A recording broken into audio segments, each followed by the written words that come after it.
स्वागत है आप सभी का हमारे YouTube चैनल में। और आज हम चैप्टर नंबर 6 पढ़ने वाले हैं, the age of Guptas. The period of about 2 centuries from early 4th century AD is known as imperial age of the Guptas. During this period, India made progress in the field of education, science and culture. तो ये जो period है 2 centuries के पहले का, from early 4th century AD, चार यानी चौथी शताब्दी से पहले का, 2 सेंचुरी का जो वक्त है उसको बोल रहा है कि ये जो है कि गुप्ता का साम्राज्य माना जाता था, इंपेरियल एज माना जाता था गुप्ता का। और इस वक्त में इंडिया ने बहुत सारा जो है कि विकास किया और विकसित हुआ इंडिया किस फील्ड में, शिक्षा में, विज्ञान में और साथ ही संस्कृति में। This period is also known as the classical age और the golden age of Indian history. ये जो वक्त रहा है, इस वक्त को क्लासिकल एज यानी कि प्रतिष्ठित, उत्कृष्ट कह सकते हो। क्लासिकल का मतलब होता है उत्कृष्ट, एज युग माना गया है, एज माना गया है।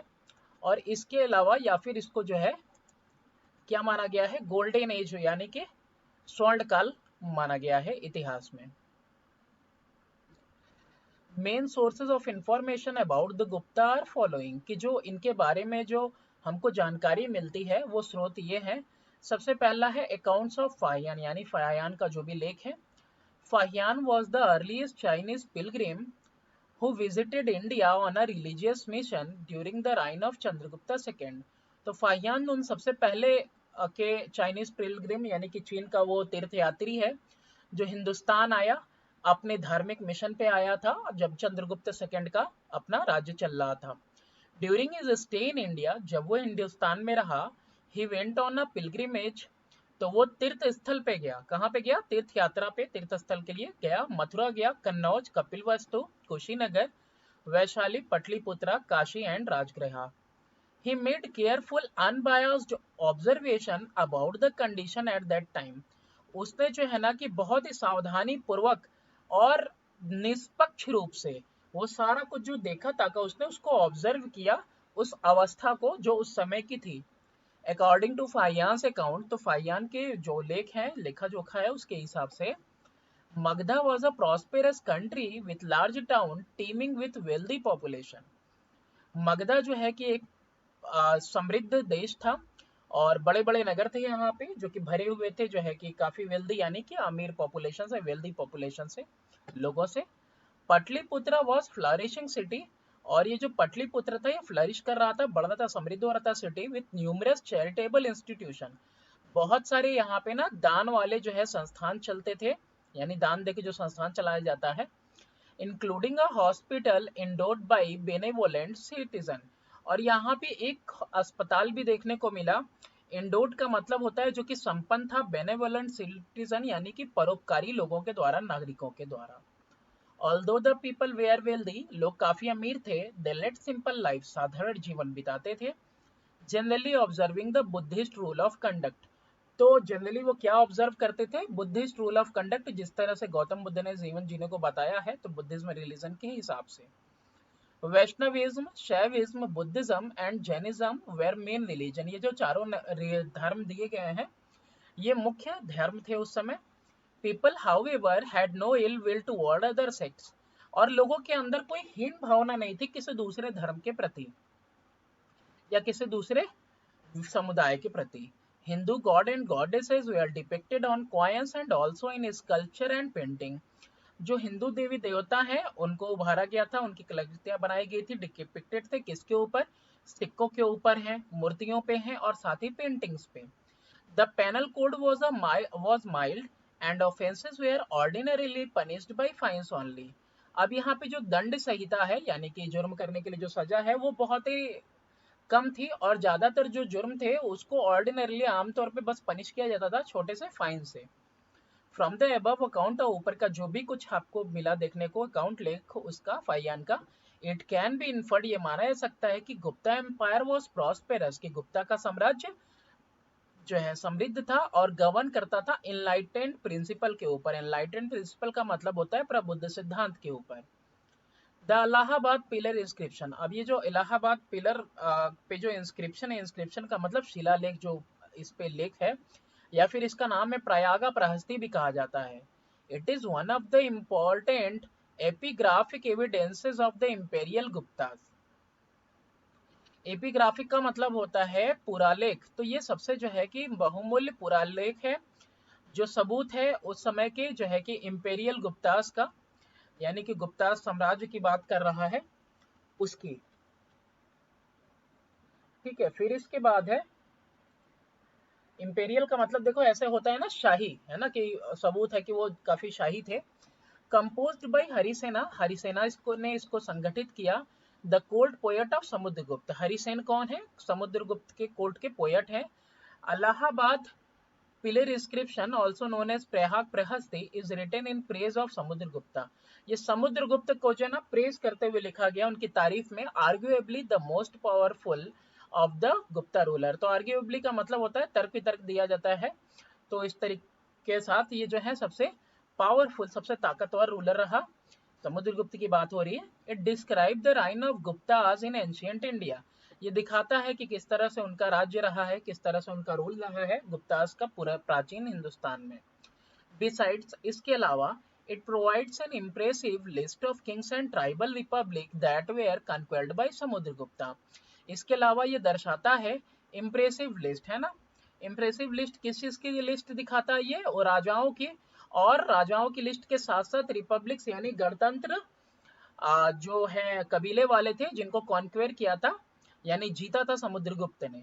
The inscription is also important because of the political geography of India that it indicate by naming the different kings and people who populated India in the first half of the 4th century AD।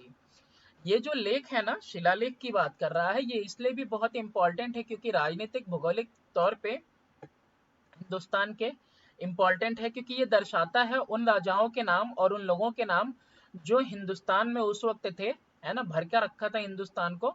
Populated India in first half, पहले जो है कि half 4th century AD में। राइन of Gupta period, तो जो इतिहास है of the first two ruler of the Gupta dynasty यानी Shri Gupta and his son Ghatotkacha is obscure. Obscure का मतलब होता है अस्पष्ट है ना। So it believed that the Gupta era originated with reign of Chandragupta. तो ये देखो ऑब्सक्योर वर्ड का यूज कर दिया गया है यहाँ पे, यानी कि अस्पष्ट है इन दोनों का इतिहास गुप्ता डायनेस्टी में। इसीलिए माना जाता है कि जो गुप्ता एरा शुरू हुआ है राज, वो कब शुरू हुआ है? चंद्रगुप्त वन के राज्य से शुरू हुआ, इसके रेन से। Chandragupta one, Chandragupta I was the first independent king with the title of महाधारी राजा और the kings of king। तो ये जो है सबसे पहले एक आजाद राजा रहे जिनको खिताब मिला था, लकब मिला था महाराज धीराज का, या फिर कहा जाता है इस किताब को किंग्स ऑफ किंग्स, राजाओं का राजा।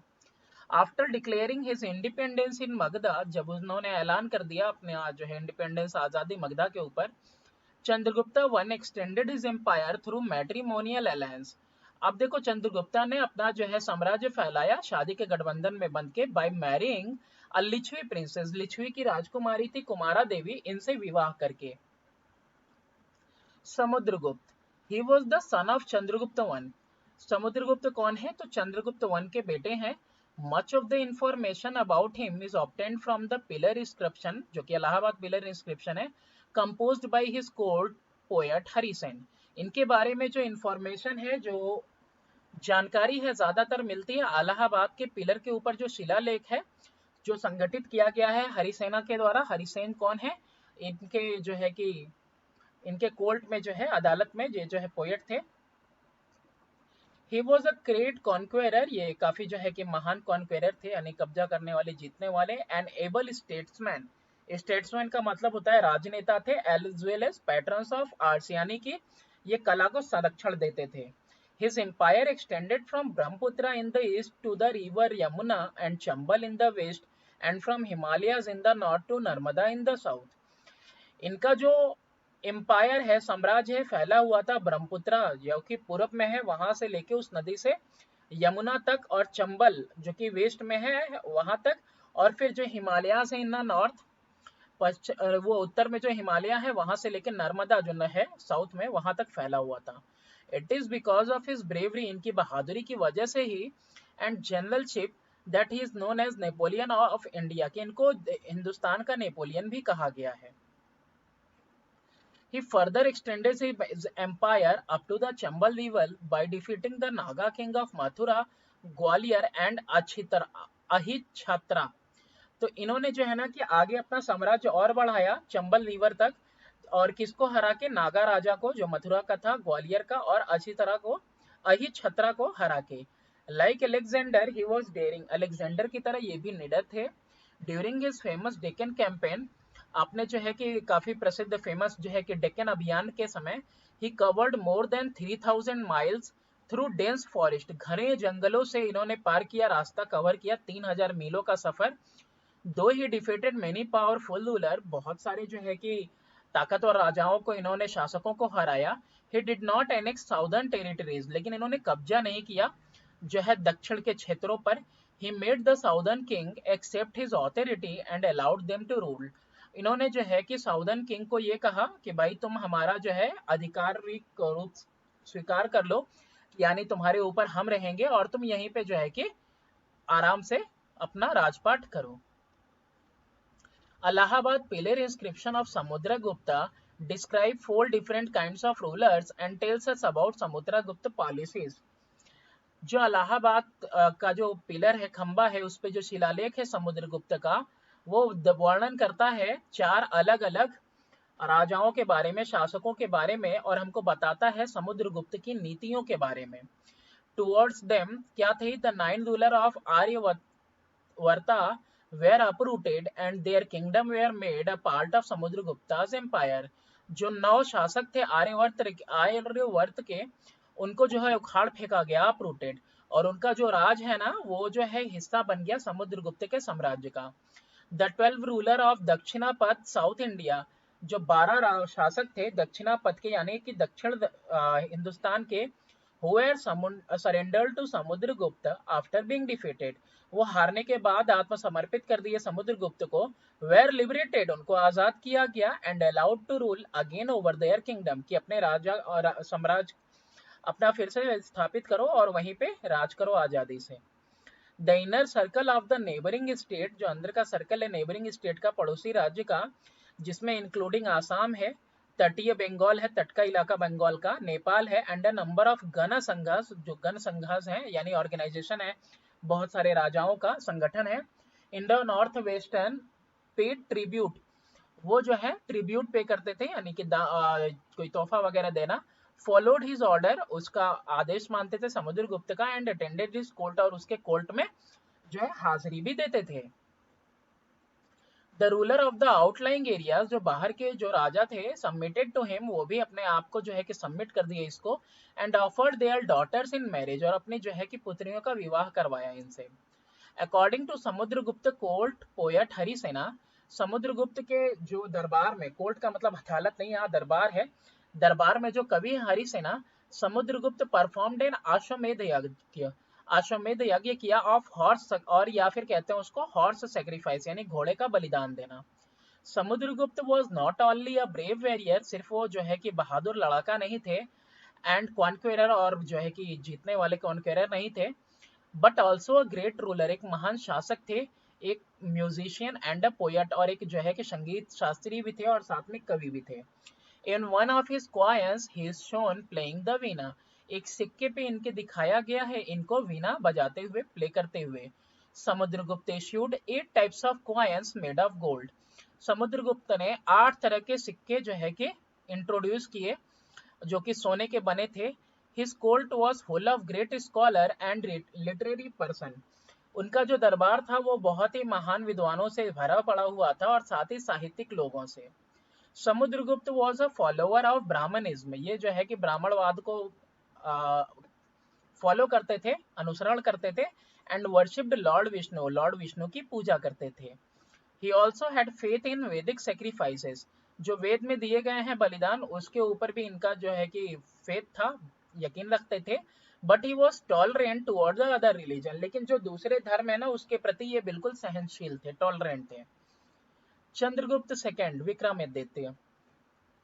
The Gupta inscription mention that Chandragupta succeeded his father, तो जो शिलालेख है वो दिखाता है, बताता है कि जो चंद्रगुप्त हैं उन्होंने अपने पिता को सक्सीड किया, मतलब अपने पिता के बाद आए। समुद्रगुप्त के बाद he inherited the military genius of his father. जैसे इनके पिता जो है जनरलशिप था इनके अंदर, तो वैसे ही इनको भी जो है कि इनहेरिटेड यानी कि पिता की तरफ से मिलिट्री जीनियस मिला अपने पिता का। एंड एक्सटेंडेड है ना, आंशिक जो बोलते हैं ना, आंशिक गुण होते हैं वो अनुवांशिक क्या बोलते हैं ना उसको, इनहेरिटेड कैरेक्टर। एंड एक्सटेंडेड और फैलाया Gupta empire by conquest of his own, यानी कि खुद जो है कब्जा करके। ही एनेक्स्ड, इन्होंने कब्जा किया द टेरिटरीज यानी कि क्षेत्र, साकाज ऑफ मालवा, गुजरात एंड सौराष्ट्र, ये इलाके इन्होंने कब्जा किए। For this he was given the title Sakari और कॉन्क्वेरर ऑफ साकाज। अब देखो इन्होंने साकाज ऑफ मालवा इनके ऊपर कब्जा किया, तो इसीलिए इनको जो है कि खिताब मिला, लकब मिला, टाइटल साकारी का, यानी कि कॉन्केरर ऑफ साकाज, साकाज को जीतने वाला।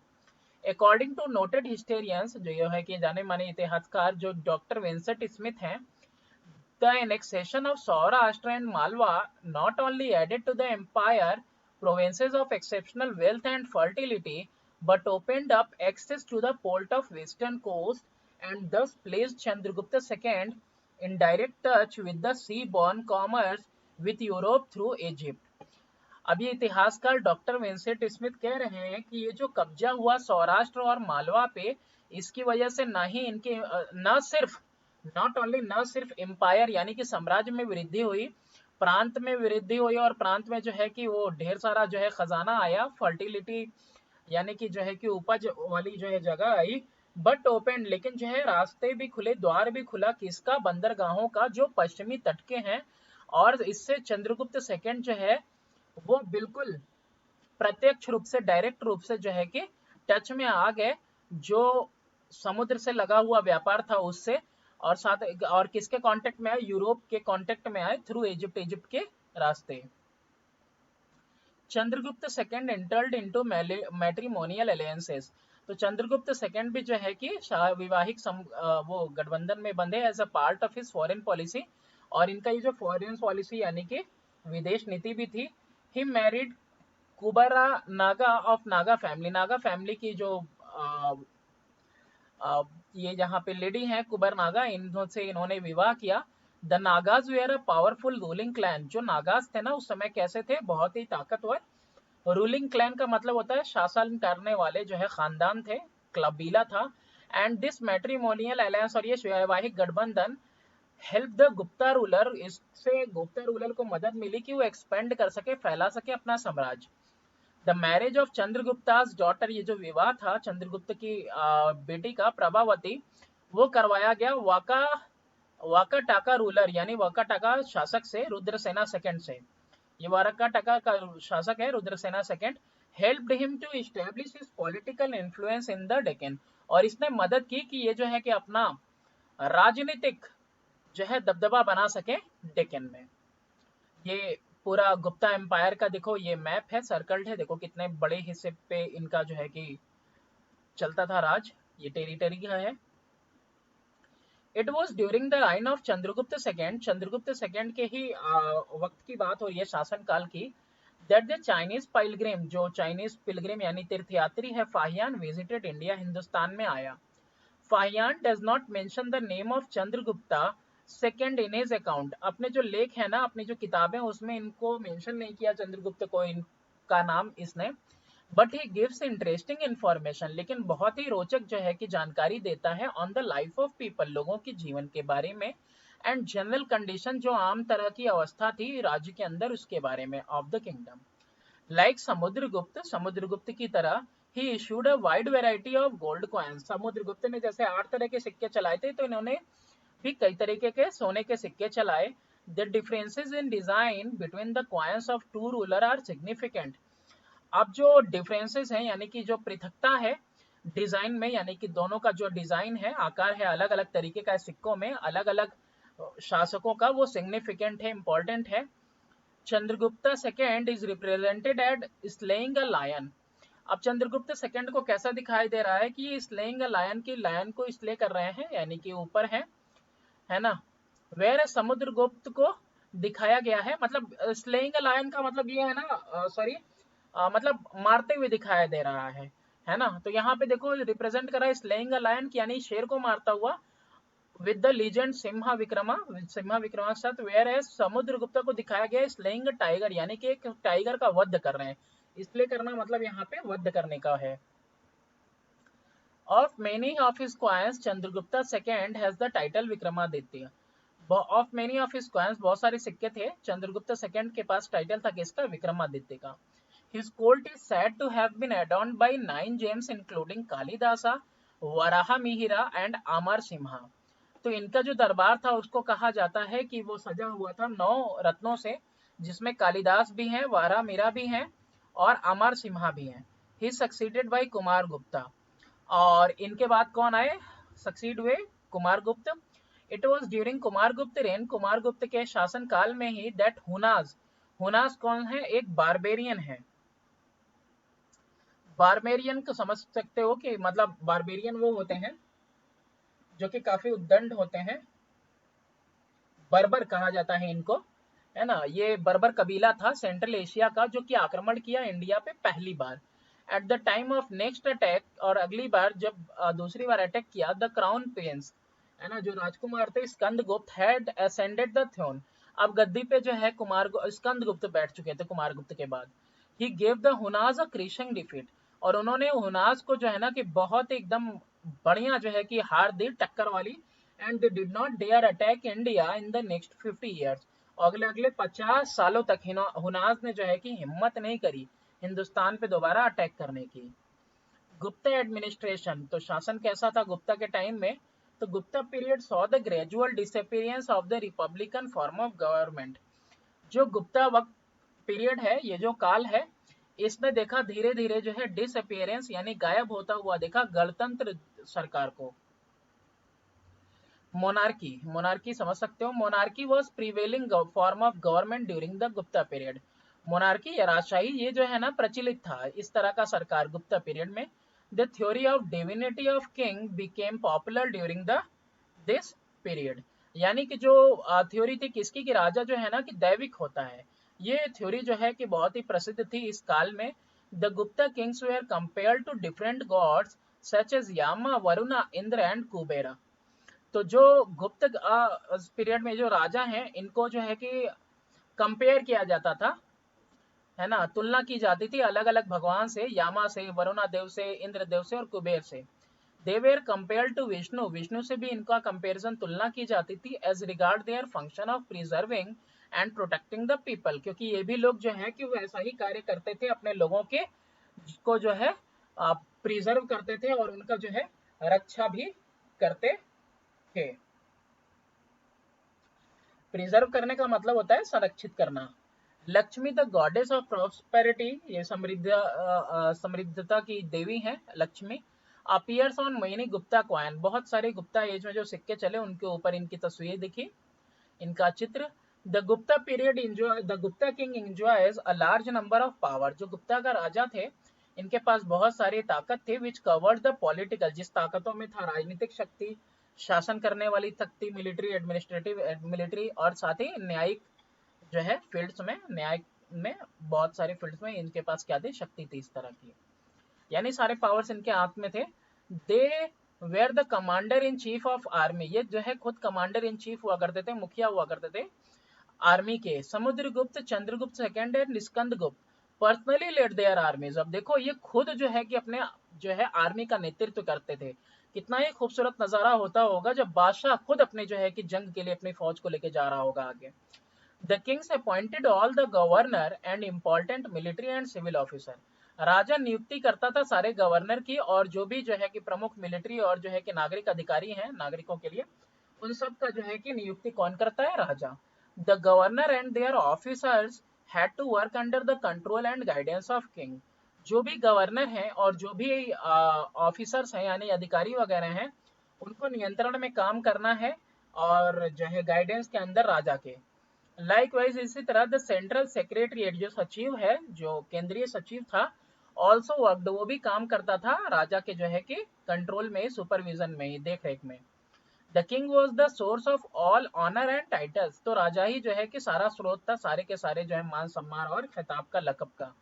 All land in the country was property of the king who could give away the same to anybody he pleased, सारा जो राज के अंदर जो भी प्रॉपर्टी है, जो भी जायदाद है, वो सब राजा की है, जमीनें वगैरह, वो जिसको चाहे खुश हो जाए जिससे उसको दे सकता है। He could construct a dam, give shelter to foreigner, impose, recover and remit taxes and give justice. तो he could construct dam यानी कि वो बांध बनवा सकता है, वो शरण दे सकता है विदेशियों को, वो लागू कर सकता है, इम्पोज कर सकता है, या फिर रिकवर कर सकता है, ले सकता है, या माफ कर सकता है टैक्सेस वगैरह, और न्याय दे सकता है। If any property was unclaimed, अगर कोई ऐसी प्रॉपर्टी जिसपे किसी का दावा नहीं है, ऐसा कोई जायदाद, that went into the coffers of the king, यानी कोष में, राज कोष में चला जाता था। कॉफर्स का मतलब कोष, तो राज कोष में चला जाता था वो property. The Kings pompous title परमेश्वरा महाराजाधिराज and Brahmabhattaraka indicate the existence of lesser princes and chiefs with whom they had to come to terms in managing their empire. अब यहाँ पे पॉम्पस टाइटल का मतलब होता है अभिमान वाला टाइटल। अभिमान वाला जो टाइटल एक खिताब है परमेश्वर का, सबसे अहम महाधिराजा, महाजराधिराजा मतलब राजाओं का राजा, ब्रह्म भट्टकारता, इस तरह का दिखाता है कि कम ही राजकुमारों की और जो है कि सरदारों की जरूरत पड़ती थी अपना साम्राज्य चलाने के लिए राजा को, है ना, क्योंकि सारे टाइटल इसी के लिए हैं। डिस्पाइट, तो अभिमानी टाइटल्स हैं ये सारे, तो इसका मतलब किसी की जरूरत नहीं है, तभी तो परम परमेश्वर है। डिस्पाइट द डिवाइन एलिमेंट, अलौकिक होने के अलावा, attributed to Gupta king, the Brahmans as the chief custodian and interpreter of law, जो ब्राह्मण्स थे वो कैसे थे, चीफ कस्टोडियन यानी मुख्य संरक्षक थे। कस्टोडियन का मतलब होता है अभिरक्षक, संरक्षक, लॉज के, कानून के। Exercise the check on royal power, ये एक्सरसाइज करते थे चेक रॉयल पावर के ऊपर, यानी कि शाही शक्ति के ऊपर, यानी कि कोई ऐसी चीज नहीं होनी चाहिए, कोई ऐसा ऑर्डर वगैरह नहीं होना चाहिए जो कि लॉज के खिलाफ हो। और लॉज की व्याख्या कौन करेगा, कानून की व्याख्या जैसे अपने यहाँ सुप्रीम कोर्ट करता है, वैसे ही कानून की व्याख्या यहाँ पे कौन करेगा, ब्राह्मण्स करेंगे। Coins of the Gupta period, ये कुछ सिक्के हैं गुप्ता पीरियड के टाइम के। काउंसिल ऑफ मिनिस्टर, मंत्री परिषद की बात करें, the Gupta ruler had there council, तो गुप्ता रूलर जो शासक हैं उनके पास अपना परिषद था। कालिदास द रिनोन्ड पोएट, काफी जाने माने कवि हैं। रेफर टू द मंत्री परिषद के संदर्भ में ये मंत्री परिषद के हैं। It consisted of the Prince, और इस परिषद में राजकुमार हुआ करता था, द हाई ऑफिशियल बड़े अधिकारी, एंड द फ्यूडेटरीज, फ्यूडेटरीज कौन हुआ करते हैं, सामंत को बोला जाता है, उनको फ्यूडेटरी कहा जाता है। सामंत कौन होते हैं, जो जमीन वगैरह होल्ड करके रखते हैं, है ना, फ्यूडल फॉर्म ऑफ गवर्नमेंट में जहां पर पावर डी का डिवीजन होता है, वैसे सरकारों में ये जमीन होल्डर होते हैं, सामंत कहा जाता है हिंदी में। अमंग द हाई ऑफिसर, बड़े अधिकारियों में से वेयर कुमारा मत्या एंड द संधि विग्राहिका, तो ये दो और थे ऑफिशियल में, हायर ऑफिशियल बड़े अधिकारियों में। जो कुमारात्यास थे ये कौन थे, चीफ कैडर हुआ करते थे। कैडर का मतलब मेन ढांचा हुआ करते थे फॉर रिक्रूटिंग हाई फंक्शनरीज, ये क्या करते थे, रिक्रूट करते थे, छटनी करते थे किनका, हाई फंक्शनरीज, जो अपर ऑफिशियल वगैरह हैं उनका कार्य करने वाले उनका। Some of the Kumaramatyas functioned in their own right, कुछ जो कुमारात्यास थे वो काम करते थे अपने अधिकारों के साथ, and maintain their regular office, और अपना जो रेगुलर वाला जो दफ्तर है उसको मेंटेन करते थे।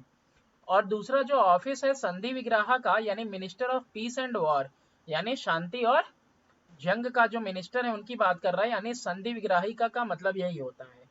फर्स्ट अपीयर्ड अंडर समुद्रगुप्ता, पहले अपीयर हुए किसके अंडर में, समुद्रगुप्ता और हरिसेन के अंडर में। हेल्ड दिस टाइटल, इनको ये टाइटल मिला। मेन ड्यूटी जो थी संधि विग्रह की was to deal with the feudatories, ये सामंत से डील करते थे, सामंत से डील कर मतलब उनको कंट्रोल करते थे, उनको देखते करते थे। In addition to these officers, इन अधिकारियों के अलावा there are references to a dozen other officers, दर्जनों और दूसरे अधिकारियों का भी यहाँ पे संदर्भ मिलता है। इन मैनेजिंग मिलिट्री, जो मैनेज करते थे, देख रेख करते थे मिलिट्री का। फेसल यानी कि वित्तीय, और रूरल मैटर यानी कि जो आपका गांव के मामले होते हैं उसका। The growing importance of cavalry is supported by seal and inscription, जो कैवेलरी था ना उसकी जो जरूरत थी उसको सपोर्ट किया जाता था सील्स के द्वारा। कैवेलरी का मतलब होता है घुड़सवार सेना, है ना। बाय सील्स एंड इंस्क्रिप्शन, शिलालेख के द्वारा इसको सपोर्ट मिलता है, कि सपोर्ट मिलने का मतलब जानकारी इसकी मिलती है किसके द्वारा, शिलालेख के द्वारा। सिविल ऑफिशियल सच एज अमात्यास, जो नागरिक अधिकारी थे, अमात्यास थे, कुमारात्यास थे, एक्सेट्रा, परफॉर्म करते थे मिलिट्री फंक्शन, मिलिट्री का कार्य करते थे, या फिर उनको प्रमोट किया जाता था, were promoted to rank of high military officer, या फिर उनको हाई मिलिट्री ऑफिशियल्स पे जो है प्रमोट किया जाता था। ये देखो कालिदासा है, खुद का जिस डाल पे बैठे हैं उसी को काट रहे हैं। There were officer connected with the land transaction, यानी कि जमीन का जो लेन देन है ना, उससे जो है कि जुड़े हुए बहुत सारे जो है कि यहाँ पे आपको अधिकारी मिलेंगे जो मेंटेन करते हैं। Some of they is maintain land record of land, जमीनों का लेखा जोखा जो है ये मेंटेन करते थे। सेल एंड अदर रिकॉर्ड, यानी कि बेचा जाना, लेना देना, है ना, दूसरे रिकॉर्ड वगैरह भी जो कि कनेक्टेड है किसके, लैंड से, जमीन से जो जुड़े हुए जितने भी दस्तावेज वगैरह हैं, जो भी ट्रांजेक्शन वगैरह है, ये इसको मेंटेन करते थे। Revenue might have been collected mostly in kind, revenue है ना ज्यादातर जो है कि दया काइंड में लिया जाता था, काइंड मतलब पैसे में नहीं लिया जाता था। बट रिच पीजेंट वगैरह जो है शायद प्रोबेबली पेड इन कैश, उनको जो अमीर किसान है उनको कैश में दिया जाता था।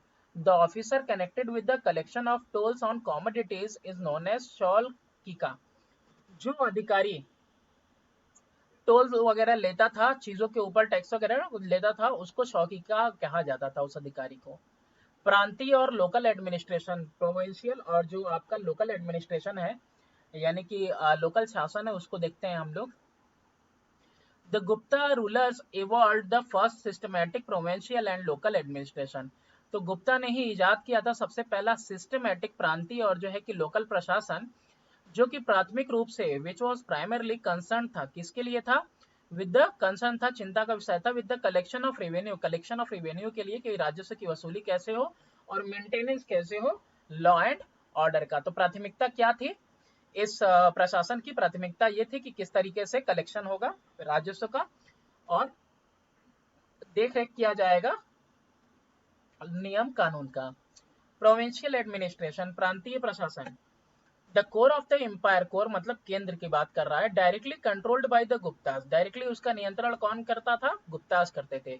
वॉज डिवाइडेड इंटू भुक्तीज, भुक्तीज में ये डिवाइडेड थे, each of which was placed under the charge of an उपारिका, और हर एक के ऊपर जो है कि प्लेस्ड अंडर, और एक हर एक को जो है कि अंडर में रखा गया था, और उसके ऊपर चार्ज किसका था, उपारिका का। उपारिका है क्या, अपर है, भुक्तीज के ऊपर है, तो यानी ये गवर्नर है जिसकी नियुक्ति अपॉइंटेड बाय द किंग, राजा इसकी नियुक्ति करता था। यानी कि उपारिका के नीचे भुक्तीज हुआ करते थे, और भुक्तीज कौन है,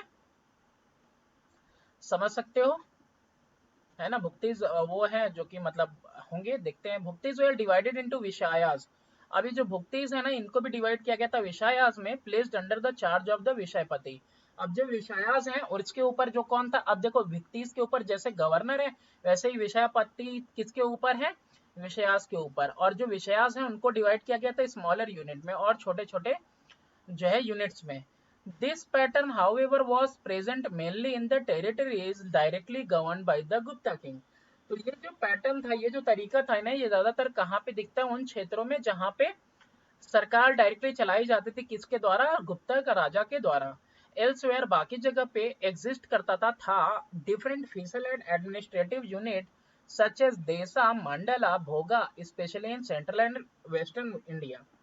और बाकी जगह पे अगर आप देखो तो वहां पे वित्तीय और प्रशासनिक यूनिट अलग अलग था, जैसे कि देसा, मंडला, भोगा। और ये सब कहाँ देखने को मिलता है आपको, केंद्र में और जो है कि पश्चिमी हिंदुस्तान में।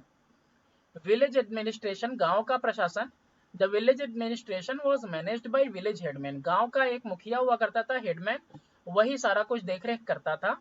द गुप्ता इंस्क्रिप्शन, जो गुप्ता का शिलालेख है वो रेफर करता है to the participation of leading local element, जो नेतृत्व करने वाले मुख्य जो है कि लोकल एलिमेंट्स तत्व हैं एडमिनिस्ट्रेशन में हुआ करते थे, विलेज के, गांव के और स्मॉल टाउन या छोटे से नगर के, उनको विथीस कहा जाता था। विथीस कौन है, लीडिंग लोकल एलिमेंट है। No land transaction could be effected without their consent, कोई जमीन का जो है कि लेन देन ट्रांजेक्शन नहीं हो सकता था उनके सहमति के बिना, कंसेंट के बिना। And this may have been, और ये हो सकता है इसके लिए भी सच हो, also true of other important affair, और भी दूसरे मामलों के लिए हो सकता है कि इनका कंसर्न लिया जाता हो। Thus, while villages in Mauryan times were managed from above, Mauryan times में जो गांव है उनको मैनेज किया जाता था ऊपर से, those in गुप्ता के टाइम में seems to have been managed from the grassroots level. Grass root level का मतलब गांव को गांव से ही मैनेज किया जा रहा है, यानी कि मुखिया ही मैनेज कर रहा है, गांव के अंदर ही लीडिंग मैन है जिनका नाम विथीज है। टाउन एडमिनिस्ट्रेशन की बात करते हैं, यानी नगर प्रशासन। देयर वेयर वेरियस टाउन जनपद, अलग अलग जो है यहाँ पे नगर यानी जनपद मिलेंगे, विच इशूड देयर सील, जो कि अपना जो है खुद लागू करते थे, इशू करते थे अपना खुद का मोहर वगैरह। सील्स का मतलब होता है मोहर और सिक्के।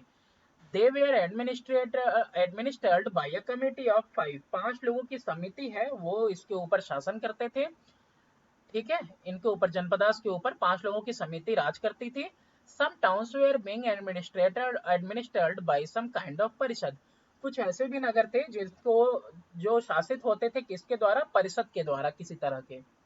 The town in the Gupta period were usually placed under an officer called पुरापाला, जो भी नगर था गुप्ता साम्राज्य के अंदर उसको रखा गया था एक अधिकारी के अंडर में, एक अधिकारी उसके ऊपर नियुक्त था जिसको पुरापाला कहते हैं।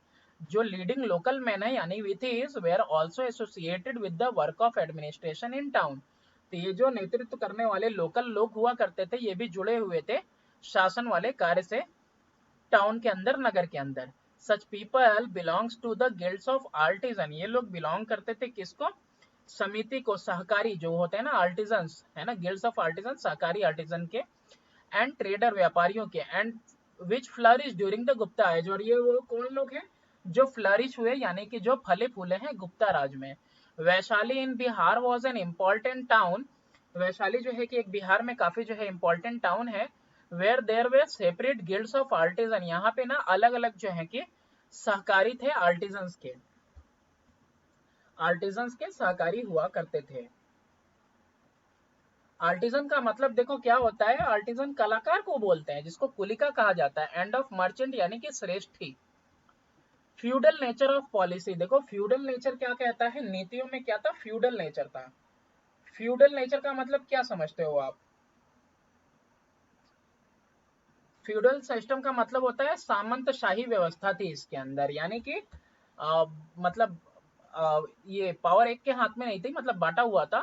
The system of administration underwent several changes under the Guptas, जो प्रशासन था वो कई सारे बदलाव के अंदर गया गुप्तास के समय में। The Mauryan state is credited with, जो मौर्यन स्टेट है राज है उसको क्रेडिटेड किया जाता है comprehensive competence based on centralised control. तो मौर्यन राज की बात किया जाए तो उसमें कैसा था, सेंट्रलाइज्ड कंट्रोल का मतलब है, वर्णन किया गया है किसका, सेंट्रल यानी केंद्रीय जो है शासन चलता था, वहीं से नियंत्रण होता था, जैसा दिल्ली से अभी पूरे हिंदुस्तान का शासन चलता है उसको बोला जा रहा है ना। एक तो स्टेट गवर्नमेंट अलग चलाती है, अभी एक एग्जांपल दे रहे हैं बस, यानी केंद्र सरकार सबको चला रही है। विच मे हैव बीन ट्रू, वो सच भी है ऑफ इट्स रूल के हिसाब से, in the core area of the middle Ganga plain, जो कोर एरिया है मिडिल गंगा प्लेन का उसके हिसाब से ये बात सच है। गुप्ता पीरियड शो क्या करता है, दर्शाता है प्रोसेस ऑफ डिवोल्यूशन। डिवोल्यूशन देखो यहाँ पे डिवोल्यूशन का मतलब ही है हस्तांतरण, यानी किसी दूसरे को देना, ऑफ स्टेट अथॉरिटी, स्टेट यानी राज्य का जो अधिकार है किसी और को देना।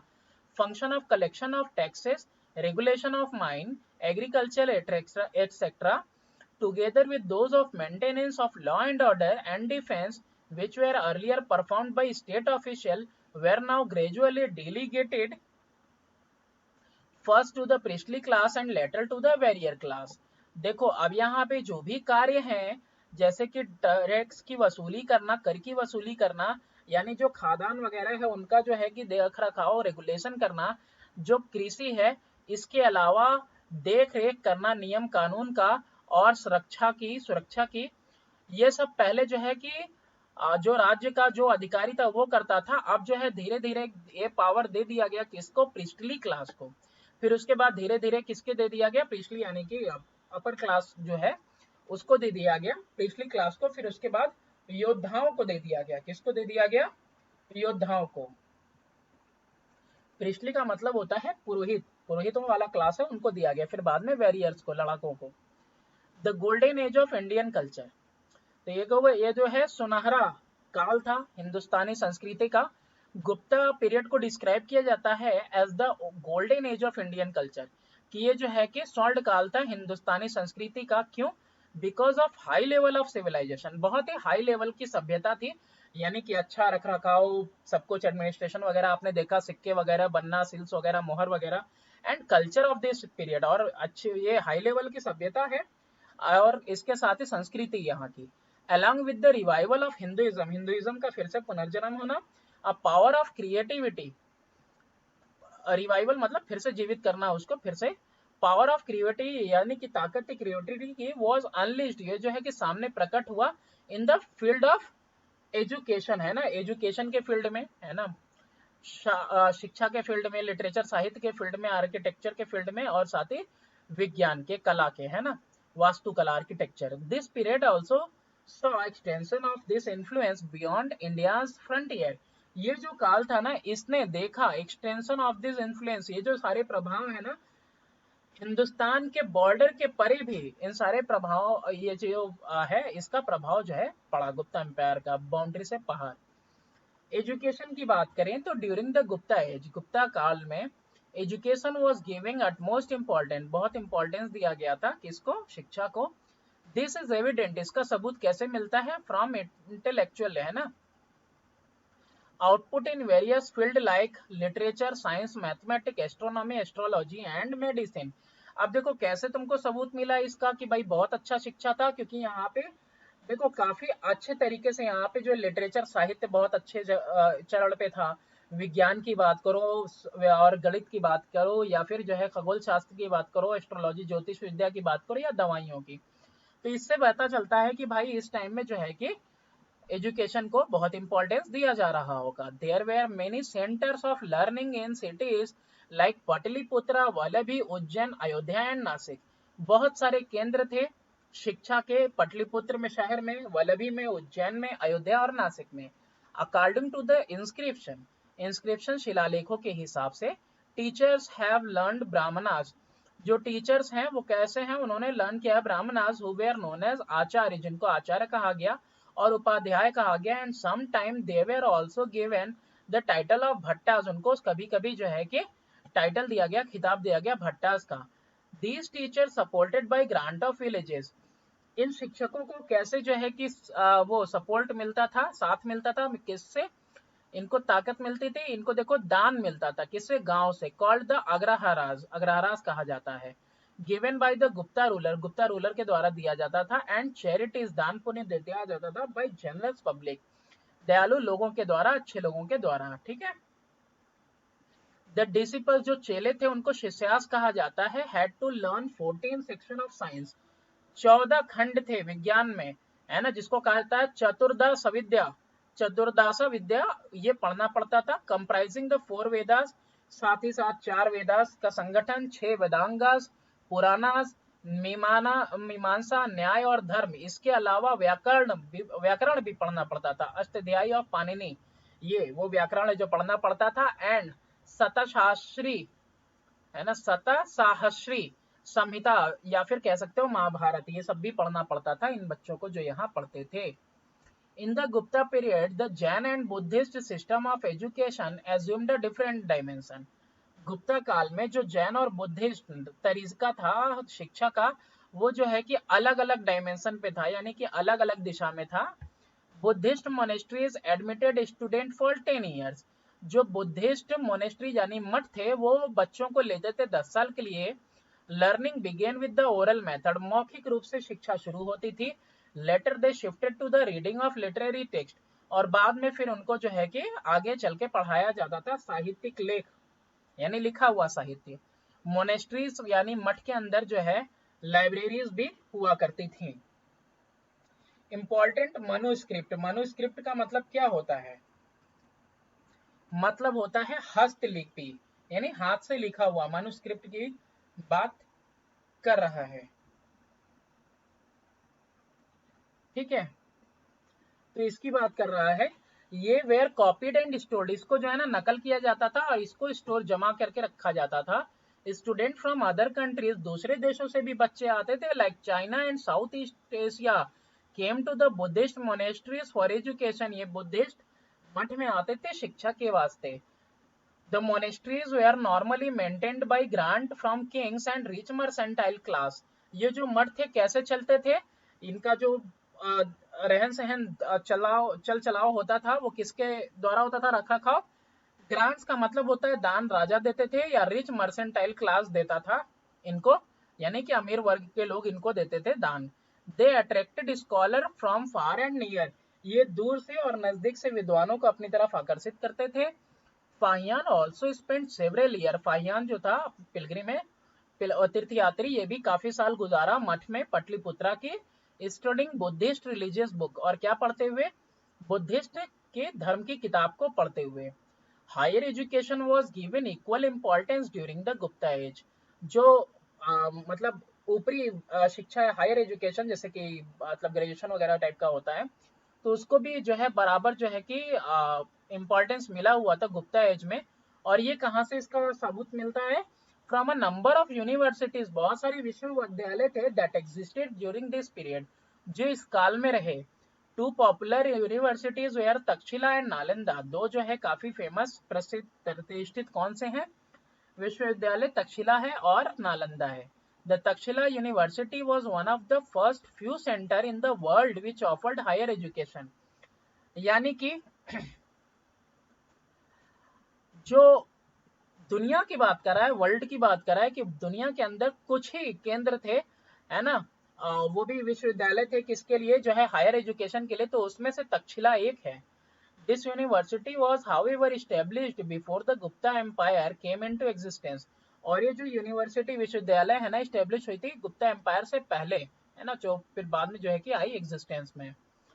Nalanda university, it was most renowned educational institution of ancient India, ये जो है अपने प्राचीन हिंदुस्तान का सबसे जाना माना शिक्षण संस्थान है।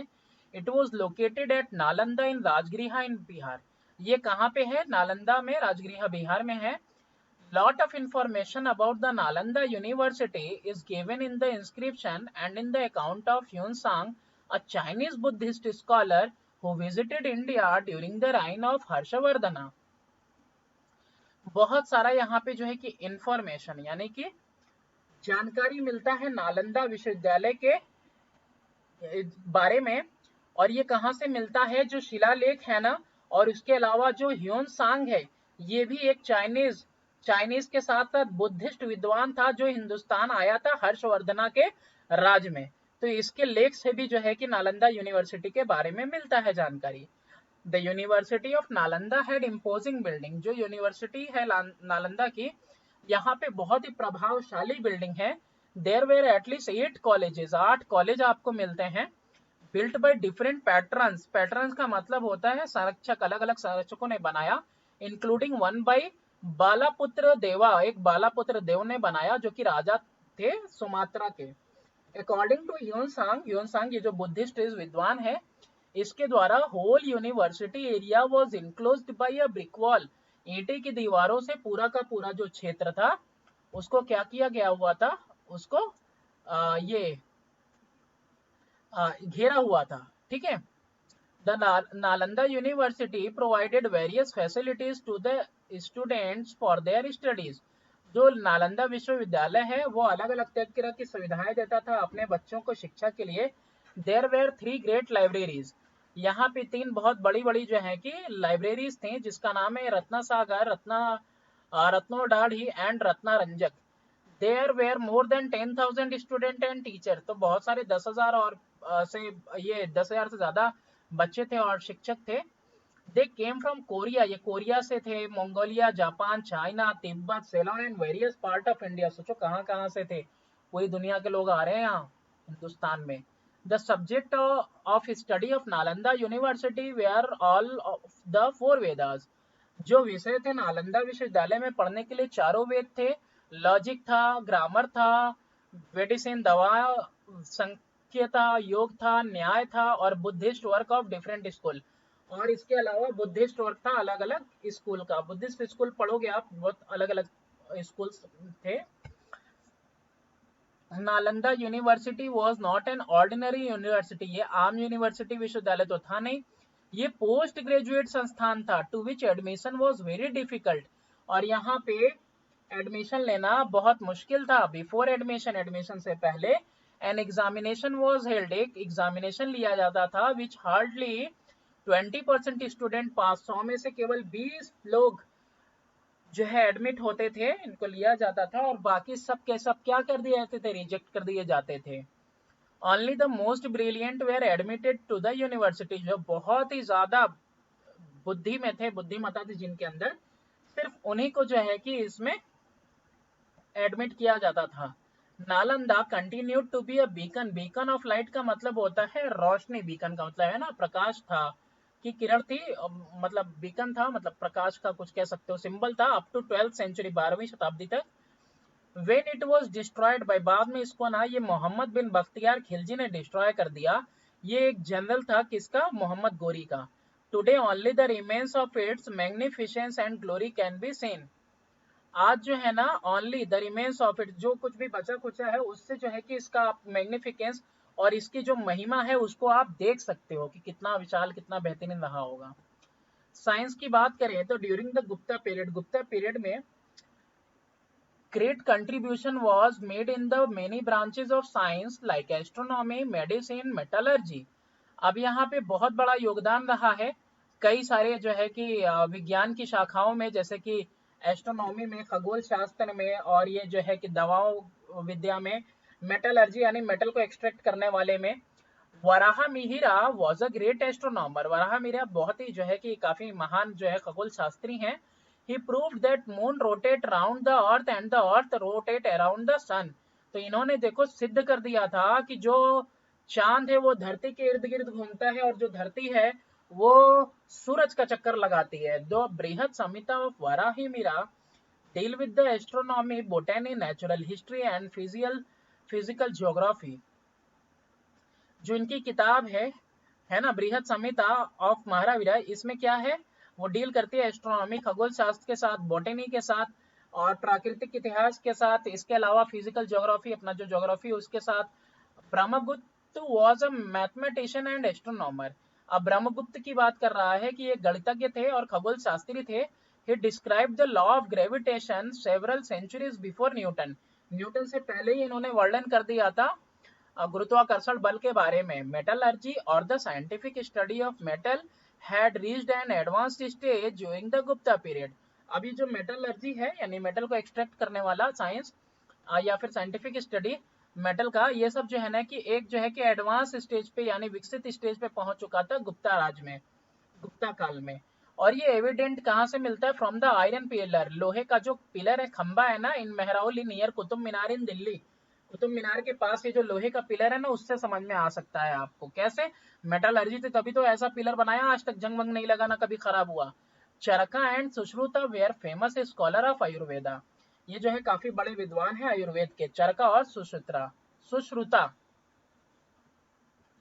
बात करें आर्यभट्ट की तो he was a great astronomer, astronomer है यानी खगोल शास्त्री हैं ये, एंड मैथमेटिशियन यानी गणितज्ञ हैं। ही फ्लरिश्ड, ये फले फूले during the reign of Gupta dynasty, Gupta dynasty Gupta साम्राज्य के समय में, शासन में काल में। हिज टू फेमस बुक, इनकी दो जो है काफी प्रसिद्ध बुक किताबें हैं, जिसमें एक है आर्यभट्टियम और दूसरा है सूर्य सिद्धांता। इनका मेन अचीवमेंट क्या है, उपलब्धियां, मेन अचीवमेंट मीन्स उपलब्धियां वेयर द फॉलोइंग, निम्नलिखित हैं। He said that earth moves around the sun, इन्होंने कहा कि जो धरती है वो सूरज के चारों तरफ घूमती है। It was several centuries before the Europeans said the same thing, और इन्होंने कई सदी पहले ये बात कही जो यूरोपियंस ने बाद में फिर वही बात कही। He discovered the rule for finding the area of triangle, triangle है ना त्रिकोण, इसका जो है कि एरिया माप जो है निकालने का इन्होंने जो है कि फॉर्मूला दिया, और he calculated the exact value of pi which was equal to 3.1416। तो इन्होंने पाई का जो है देखो वैल्यू यहाँ पे कैलकुलेट किया 3.1416 एग्जैक्टली। और ये जो क्रेडिट जाता है development of trigonometry should actually go to him, यानी गया नहीं है लेकिन जो है ट्रिग्नोमेट्री है त्रिकोणविधि, उसका जो क्रेडिट है एक्चुअली इनको जाना चाहिए। In his work Surya Siddhanta, Surya Siddhanta में इन्होंने एक्सप्लेन किया exact cause of solar and lunar eclipse. Aryabhatta was acquainted with decimal system and use of zero, तो ये जो है कि मतलब इनको जानकारी थी किसके, डेसिमल सिस्टम ऑफ जीरो के यूज की भी। संस्कृति की बात करते हैं, कल्चर की। Gupta empire was a well organised state under a succession of versatile and mighty ruler who led it from one point of the achievement to the another। Gupta साम्राज्य जो है अच्छी तरह से ऑर्गेनाइज्ड राज्य था, है ना, किसके सक्सेशन में?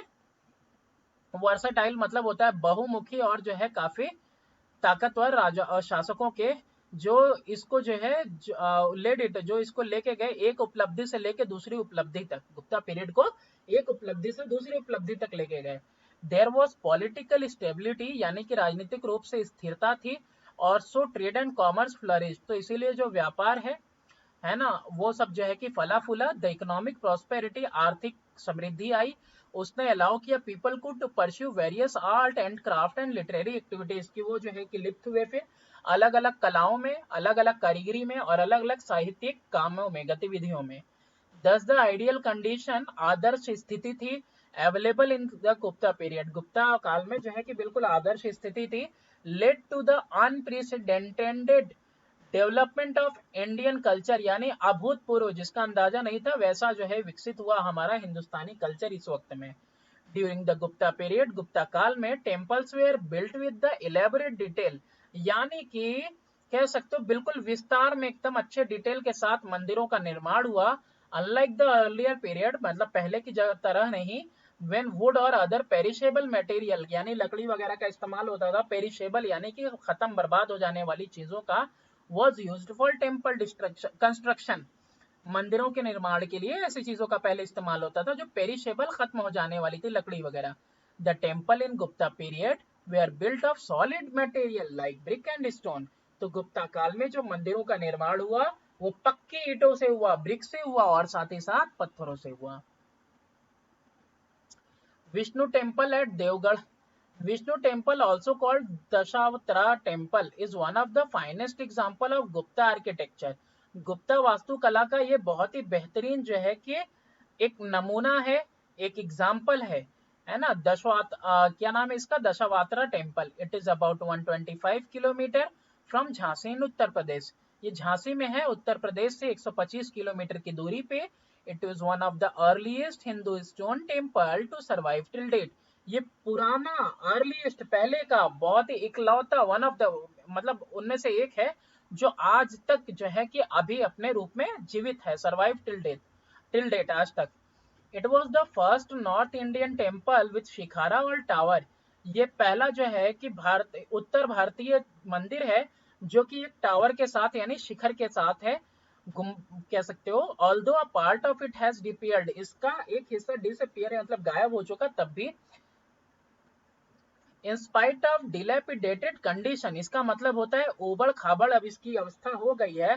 The temple has a compelling presence, compelling presence का मतलब होता है एक सम्मोहक, जो है कि इसका जो है दृश्य है, सम्मोहक दिखता है ये।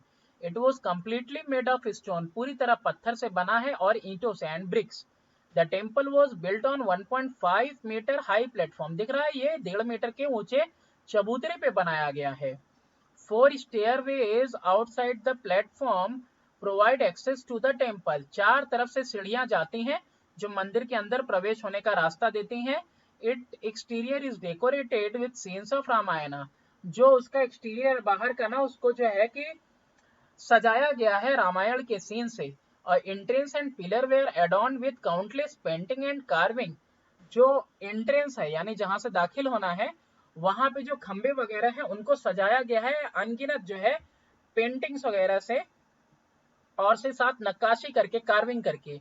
It is dedicated to lord Vishnu, ये किसको समर्पित है? लॉर्ड विष्णु को, गॉड ऑफ प्रिजर्वेशन, संरक्षक है, जो भगवान है संरक्षण के। Who is shown asleep on the coil of the giant serpent called Sheshnag, जिनको दिखाया गया है कि जो कि आराम फरमा रहे हैं, स्लीप कर रहे हैं शेषनाग के ऊपर।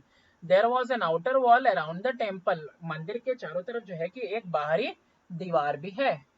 साहित्य की बात करें, Gupta age constitute an important phase in the history of Sanskrit literature, जो गुप्ता काल है तो इसमें जो है कि ये बहुत ही मुख्य चरण रहा है, फेज रहा है इतिहास में संस्कृत साहित्य के। It placed Prakrit not only in inscription but also in religious and philosophical literature, और इसने जो है प्राकृत को ना कि सिर्फ रिप्लेस किया, रिप्लेस करने का मतलब उसकी जगह ले लेना सिर्फ शिलालेखों में, बल्कि जो है धार्मिक और जो है दार्शनिक जो है कि साहित्य में भी जगह ली, किसकी, प्राकृत की।